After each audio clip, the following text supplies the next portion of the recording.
It's the 1 hour guided tour of the harbour now. It's a 10-mile circular cruise to the harbour. Any more before we sail now? 3:30 we're sailing for our last cruise today. Any more now before we leave?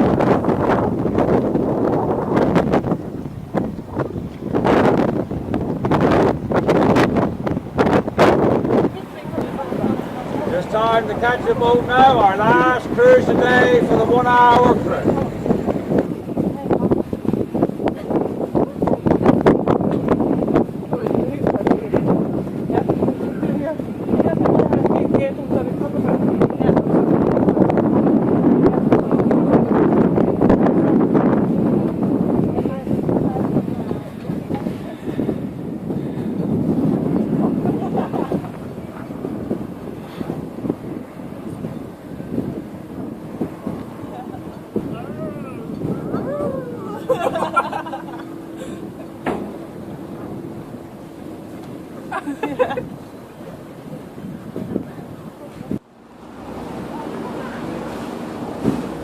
So we're in Plymouth Sound now, one of the finest natural harbours in the world, bordered on the right by Plymouth Cove, and far out to sea on the left there, that is Plymouth Breakwater.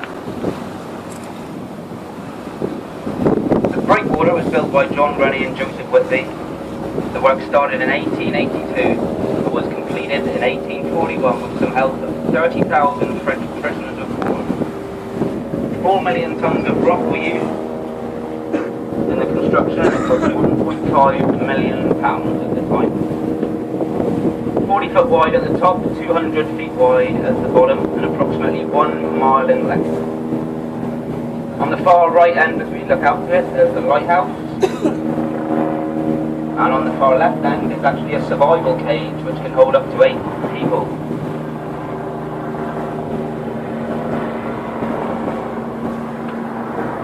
So on your right hand side you've got Plymouth Hoe. Hoe is actually an Anglo-Saxon word for high ground. On top of the hoe you've got the statue of Sir Francis Drake, said to be where he played his famous game of bowls before he went out to join the Armada, smash the Spanish Armada. The tall structure you see there, the green ball on top of it, that's the Naval War Memorial. Memorialise the dead of the 2 world wars. The lighthouse there, the red and white lighthouse, that's Smeaton's Tower, well the upper 2/3 of the tower. That stood out there 14 miles on the Eddystone Rock. There's actually been 4 lighthouses on the Eddystone. The first was built by Henry Winstanley in 1698, which was taken by a gale in 1705. The second, which was a little stronger, made of wood and stone cladding, taken down by a fire in 1755, so we stood 50 years, that one. And then the third, Smeaton's Tower, which you can see there, was dismantled in 1882 due to a fault in the bedrock. The fourth now, which has been out there since 1882, has lasted 130 years and has now become unmanned. It was unmanned since 1982. Alright, coming up on our left is Drake's Island, formerly known as St. Nicholas Island. It became Drake's Island after Sir Francis Drake, obviously, when he became famous. It's 6.5 acres in size, and its highest point is roughly 100 feet above sea level. It was once used as a French prisoner of war camp, and more recently as a kids' adventure centre. Now privately owned by a local businessman called Dan McCauley, who bought it for £250,000, and he received £160,000 to do up that pier. Now he wanted to turn it into a casino complex and hotel, but he hasn't been able to get the planning permission due to the listed buildings on the island and the wildlife. So it's a little bit of a dead duck at the moment, that island. Or he'll probably take it off his hands, probably a couple of £1 million.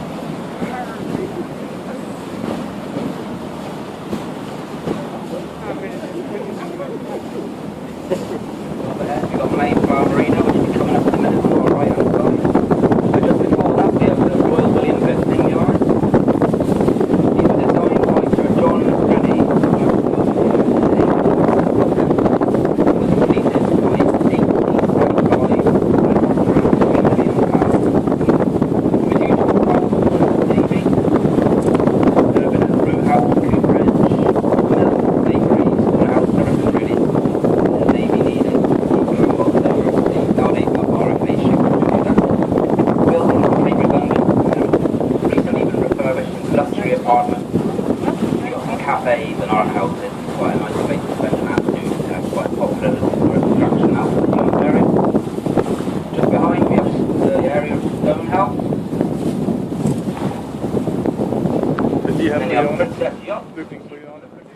green hill there, that's Mount Wise. Played a vital role in the Second World War, the communications post. And the statue above there, that was there put there to commemorate its position in the war and celebration. So just behind this hangar here, Princess Yachts have another one of their build complexes where they build the bigger boats. And in this small bit, where they have their finishing touches.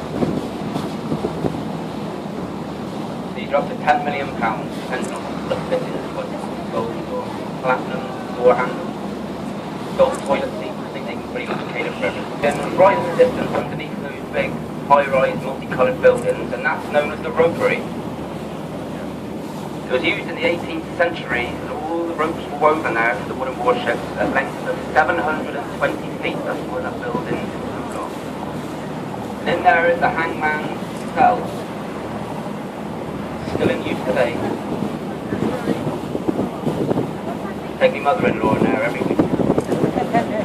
She's 80 feet tall now. That's where the French prisoners of war were executed by their own officers. And they were executed to keep the discipline. So this is one of the largest naval dockyards in Western Europe. 4 miles of river-fronting dry docks.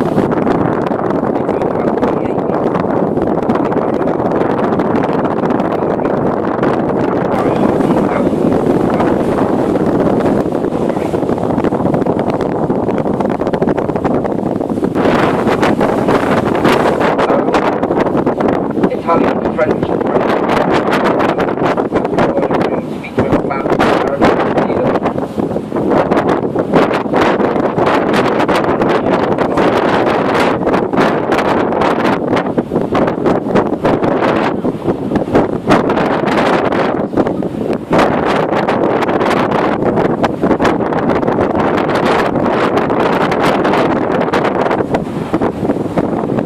And there's the folly.